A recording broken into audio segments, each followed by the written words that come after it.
Boa noite, queridos amigos, irmãos que estão nos assistindo aí no conforto da sua casa.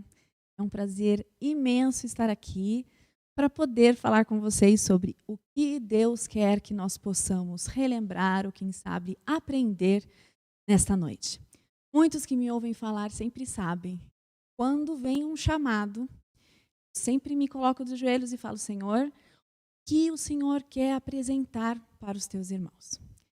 E às vezes eu acho que as mensagens são um pouco difíceis. Às vezes elas são fortes, mas eu creio que são necessárias. Nós sabemos que a palavra de Deus, ela é aberta para nos educar, para nos repreender, muitas vezes para nos trazer paz. Mas nós cremos que quando Deus fala através de nós, é uma bênção, não só para nós, como também para aqueles que estão nos ouvindo. Então vamos lá, pegue a sua Bíblia, o seu celular, o seu tablet, e vamos abrir no livro da carta de 1 Pedro. Uma curiosidade, não sei se todos sabem. A carta de 1 Pedro, ela foi provavelmente escrita entre os anos 63 e 64 depois de Cristo. Pedro escreveu com um único propósito. Naquela época, os cristãos, eles já estavam começando a passar por dificuldades, provações e perseguições. E ele escreveu esta carta com um único propósito: apresentar para os cristãos que, mesmo em meio às dificuldades, aos problemas, às provações, nós podemos manter-nos firmes nas palavras e nas promessas de Deus. E sabe, queridos, ele encorajou muitos para que focassem não na realidade deles, não naquela realidade difícil que eles estavam passando sob o domínio romano, mas principalmente para lembrá-los que eles precisavam se focar nas coisas que eram invisíveis, nas coisas eternas. Às vezes, em meio às dificuldades, nós perdemos de vista essa questão de olhar para cima, olhar para o que é invisível, olhar para o céu, não é mesmo? Mas é necessário para que nós mantenhamos o nosso equilíbrio, a nossa paz interior, o nosso bem-estar emotivo. Então, nós precisamos continuar firmes na promessa. E Pedro apresenta esta carta para nós com este propósito, com este objetivo. Pedro, ele desejava que fossem preparados os cristãos para dar uma resposta clara, precisa, firmada na fé, quando os piores momentos viessem a eles. E foi exatamente isso que os cristãos aprenderam sob o domínio romano. Eu achei isso muito propício para os dias em que nós estamos vivendo. Muitos falavam em quarentena e eu já digo que nós já estamos quase numa novena, né? Já passaram-se aí mais de 40 dias, muitos ficando em casa, usando máscaras, saindo com todo aquele cuidado. Eu criei um novo hábito agora, todas as compras, até as compras, elas são desinfetadas, coisa que só meu irmão fazia em casa. E eu já achava uma coisa, nossa, precisa disso? E hoje nós vemos que realmente precisa, se nós queremos manter o nosso ambiente um pouco menos propício ao ataque dos vírus, não é mesmo? Então vamos lá, vamos abrir então a nossa Bíblia em 1 Pedro, no capítulo 5. 1 Pedro, capítulo 5, eu espero que você já tenha aberto aí. Eu vou começar a ler os primeiros capítulos aqui na minha Bíblia e você vai acompanhando. E nós vamos então refletir e pausar em cada detalhe ali dos versículos. Olha o que diz ali.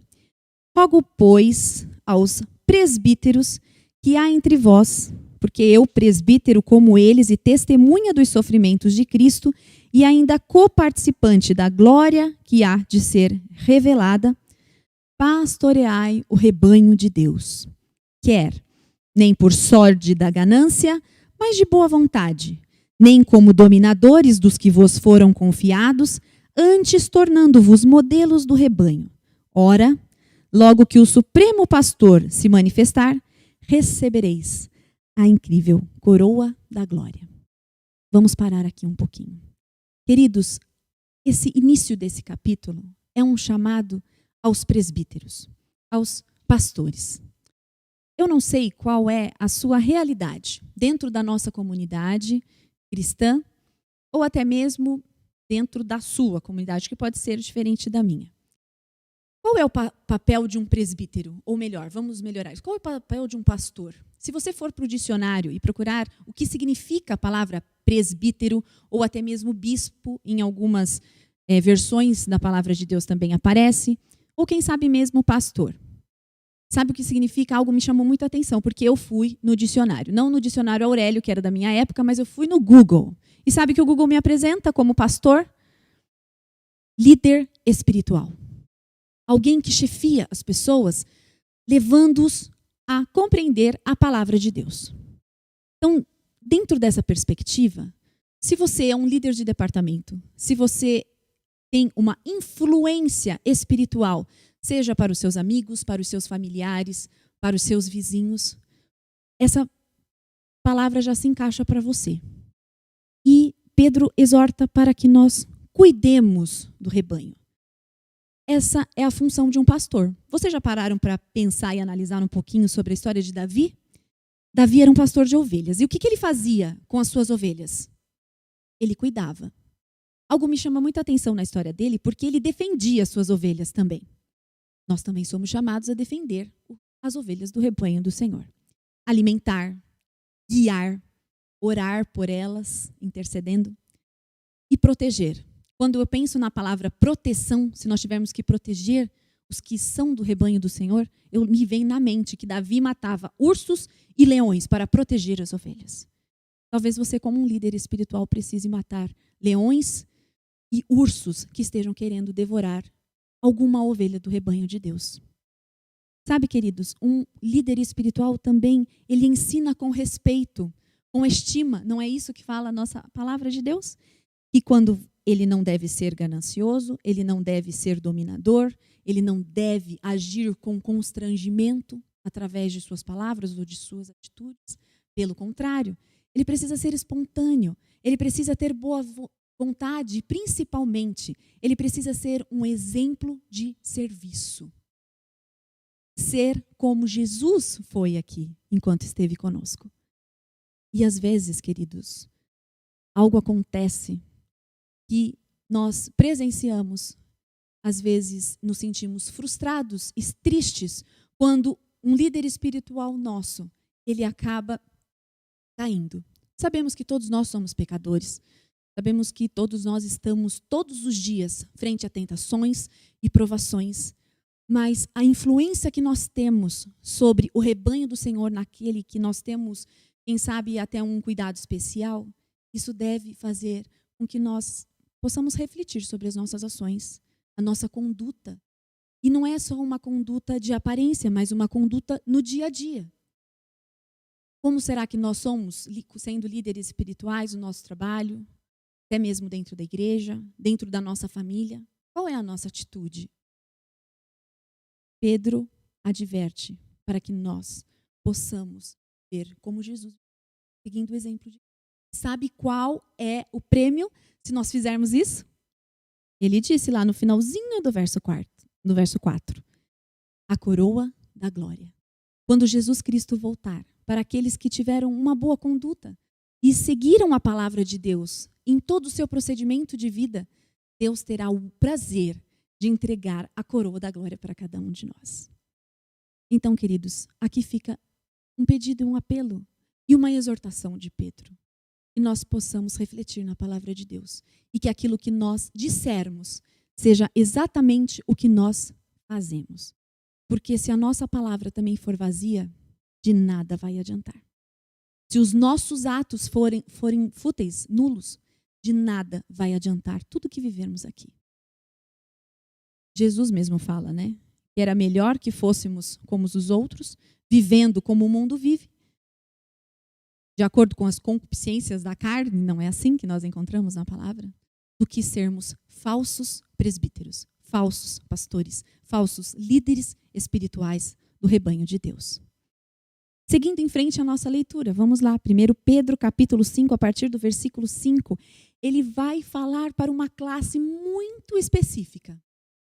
E uma classe, quem sabe, que eu estou aprendendo dentro da igreja a trabalhar também. Olha só.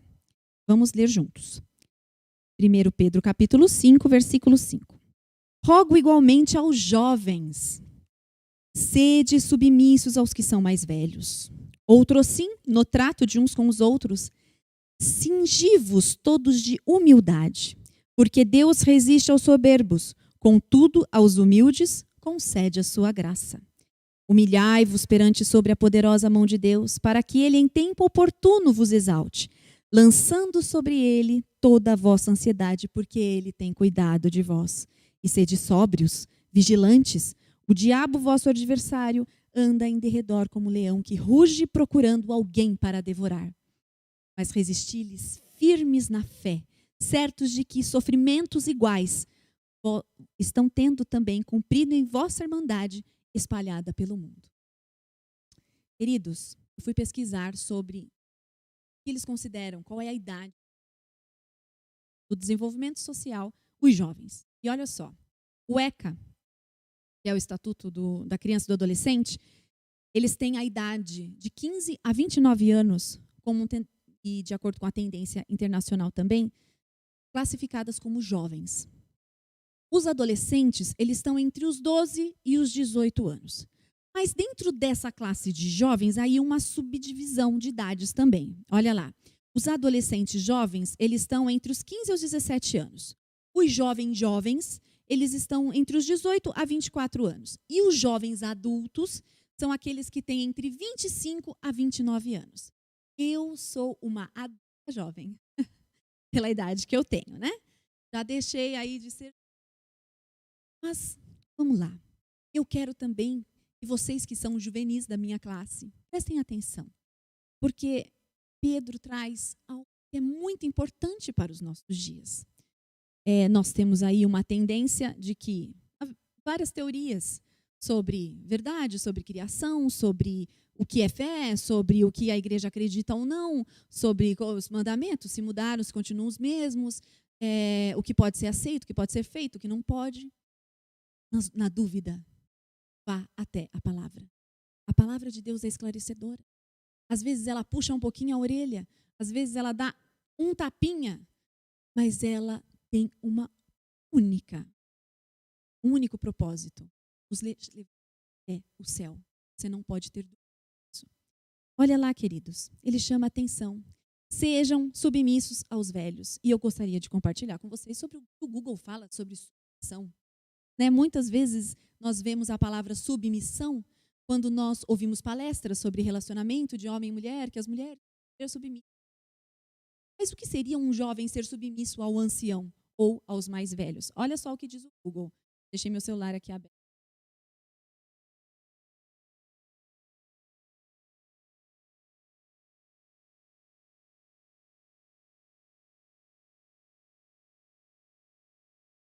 Submissão. Condição em que se é obrigado a obedecer. Uma subordinação. Disposição para obedecer, para aceitar uma situação, docilidade, obediência. Olha, queridos, você pode ser submisso sendo doce e obediente. Há uma tendência de que, e não é só uma tendência, mas jovem acha que sempre tem a razão, né? Porque ele está numa fase estritamente impetuosa, ele é aventureiro demais, ele quer curtir todas as coisas, ele quer fazer tudo o que a vida pode proporcionar para que ele viva. Mas é como se Pedro puxasse a gente assim, olha, seja obediente. E os mais velhos, eles tendem a ter mais sabedoria, mais conhecimento, porque já passaram pela vida sobre diversas situações, inclusive as situações que você, como jovem, está passando hoje. E você precisa obedecer ao que eles dizem. Em casa, eu sempre falo isso para os meus filhos. Se vocês me amam, vocês me obedecem. E a Bíblia traz muitos versos que falam sobre isso. Jesus não fala sobre assim, se vocês me amam, vocês guardam os meus mandamentos. Submissão tem a ver com obediência. E no mandamento diz que se você honrar o seu pai e a sua mãe, você vai ter uma vida longa. Não é assim? Vamos obedecer, queridos. Vale a pena. A segunda coisa que Pedro fala é sobre a humildade. Trate as pessoas com humildade. Sabe o que o Google fala sobre humildade? Eu vou falar aqui também para vocês. Olha lá. qualidade de humildade é uma virtude caracterizada pela consciência das próprias limitações, modéstia, simplicidade. Eu acho que quando vai falar para os jovens, para ele reconhecer suas limitações, é aí que ele está querendo fazer o contrário, não é mesmo? Ele quer superar os seus limites, ele quer ir além. E olha só, puxãozinho para trás. Pedro diz, vocês precisam ser humildes com todos, ter reverência, ter respeito para com os seus superiores. Não sou eu que estou falando, é o dicionário que está falando sobre o que é ser humilde, o que é ter humildade. Falta de luxo, de brilho, simplicidade, sobriedade. Sabe, queridos, é difícil. Quando a gente se acha dono da razão, é muito difícil ser humilde ou até mesmo colocar as pessoas acima de nós. Quando nós temos um mundo competitivo, quando nós temos que sempre estar provando para os outros e para o mundo de que nós somos os melhores, de que as pessoas têm que nos escolher porque nós somos os melhores. Mas aqui vem uma advertência para você ser humilde. E para você se humilhar sob a poderosa mão de Deus, é o que diz no restante do verso. Se coloque sob a poderosa mão de Deus. Me vem uma imagem muito clara quando eu leio essas palavras. Não sei se vocês já viram, e isso está no Facebook, no YouTube, em qualquer lugar de imagem. Se colocar sobre a mão de Deus. É como se a mão de Deus estivesse estendida e você ajoelhado bem aqui, ó, embaixo da mão de Deus. Se submeter ao poder de Deus na sua vida. E sabe, queridos, há recompensa quando nós fazemos assim. Porque se você não tratar as pessoas com humildade, se você não se humilhar sob a poderosa mão de Deus, sabe o que diz ali o alerta do texto? Deus resiste aos soberbos. Se você não é humilde, você é soberbo. E Deus vai resistir. Sabe quando fala que Deus resiste? Eu vejo aqui que Deus, os planos que Ele tinha para você, as bênçãos, as promessas todas que Ele tinha para te dar, com amor, com cuidado, Ele pode segurar. Ele não vai deixar de dar. Mas Ele pode dar uma seguradinha. E tudo aquilo que você poderia viver, presenciar e ter prazer nos planos de Deus para a sua vida, você pode estar deixando de receber, deixando de ter e deixando de vivenciar, porque você não está se colocando debaixo das mãos de Deus. Outra coisa que Ele diz para vocês, lance sobre Ele toda a vossa ansiedade, porque Ele tem cuidado de vós, e seja sóbrio e vigilante. Queridos, eu não sei se vocês sabem o que é ter ansiedade. Há um tempo atrás eu fui diagnosticada como uma pessoa que tem transtorno de ansiedade. E fui parar no psiquiatra, assim, tomei ansiolítico. E uma pessoa que é muito ansiosa, ela já sofre os efeitos daquilo do futuro. Nem aconteceu ainda, são apenas planos, às vezes nem sai do papel, mas ela já está sofrendo por causa daquilo, porque ela não sabe como vai ser, se aquilo vai ser bom, se aquilo vai ser ruim, o que ela vai ter que enfrentar. E isso desgasta muito as pessoas. Quando se fala em transtorno de ansiedade generalizada, é algo que pode até paralisar o corpo. Tem pessoas que não conseguem nem levantar da cama, porque os músculos parecem que estão tão fracos que se ela tentar levantar, ela vai cair. Fora a dor que ela sente. Ela sente dor nos braços, dor nas pernas. Isso pode até mesmo chegar num quadro quase de fibromialgia, que muitos têm.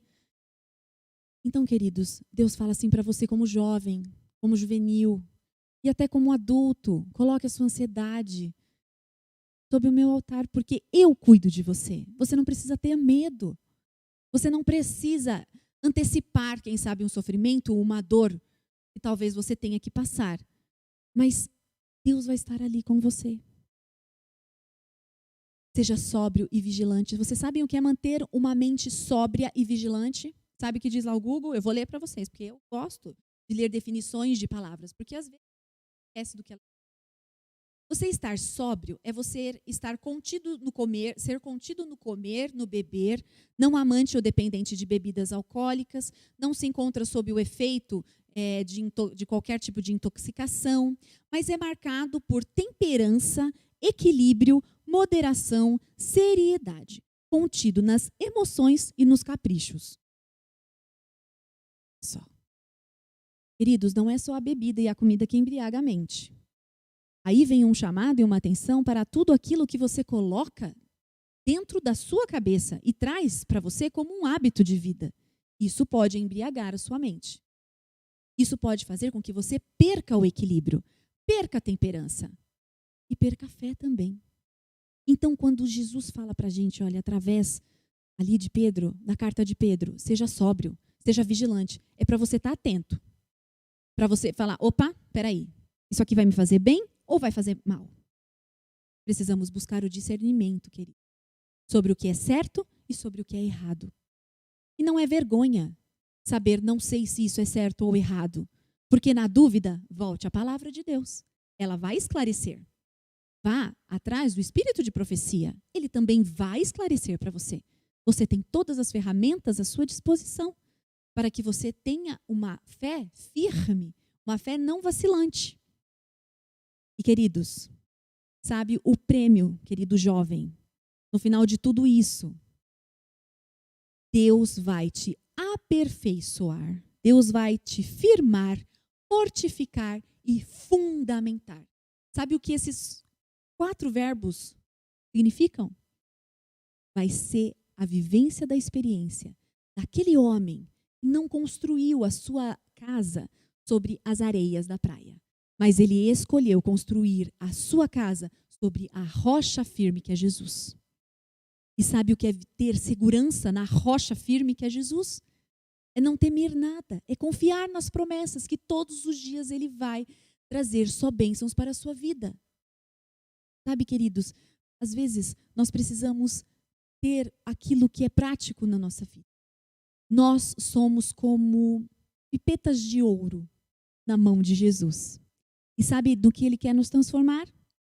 Em lindas joias. Joias não para essa terra, onde a traça come, mas joias para o céu, para onde Ele quer nos levar, para viver eternamente com Ele. Mas nós precisamos escolher. E qual é a sua escolha hoje? Muitos desafios são colocados diante de nós. E nós precisamos estar sóbrios, vigilantes e saber reconhecer quais eles vão nos levar para o céu. Porque muitas vezes, em meio aos sofrimentos, as perdas, as dificuldades, nós paramos de olhar para o céu. Olhar para o alto, olhar para cima. E sabe uma coisa que nós, como cristãos, devemos fazer todos os dias? Hoje é quarta-feira e é dia da oração, não é mesmo? Nós precisamos orar. Além da palavra de Deus, orar é a forma de nos comunicarmos com Deus. Nos colocar aos pés dele, colocar sob as mãos de Deus para ouvir o que ele tem a nos dizer. Aquilo que ele quer nos orientar, aquilo que ele quer nos acalmar, porque às vezes também precisamos de palavras que nos acalentem o coração, que nos tragam paz e esperança. Tudo isso Deus quer dar para nós, mas nós precisamos pedir. Lembra daquele verso? Pedir e dar-se-vos-á. Buscar e encontrareis. Mas quando vocês buscarem de todo o seu coração. Você quer servir a Cristo de todo o seu coração? Você quer poder ouvir a voz de Deus falando com você? Ande por este caminho. É este caminho que vai para o céu. Você precisa se colocar. E Deus vai fazer com que você possa viver de forma plena todos os sonhos de você. Isso é maravilhoso.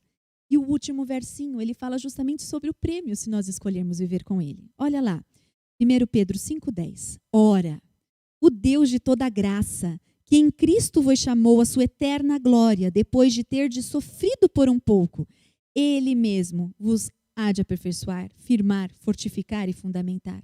A Ele seja o domínio pelos séculos dos séculos. Queridos, que a paz do Senhor nosso Jesus Cristo possa estar com vocês. Que a presença do Espírito Santo seja constante no seu dia a dia, para que dê discernimento para escolher aquilo que é bom para a sua vida. E, queridos, busque a Cristo constantemente. Tenha essa ciência de que o Espírito Santo está constantemente ao seu lado e Ele quer apenas andar com você. Trilhar esses caminhos que não são fáceis, são difíceis, são de sofrimento, mas que nos levará a Canaã celestial. Que Deus possa te abençoar ricamente.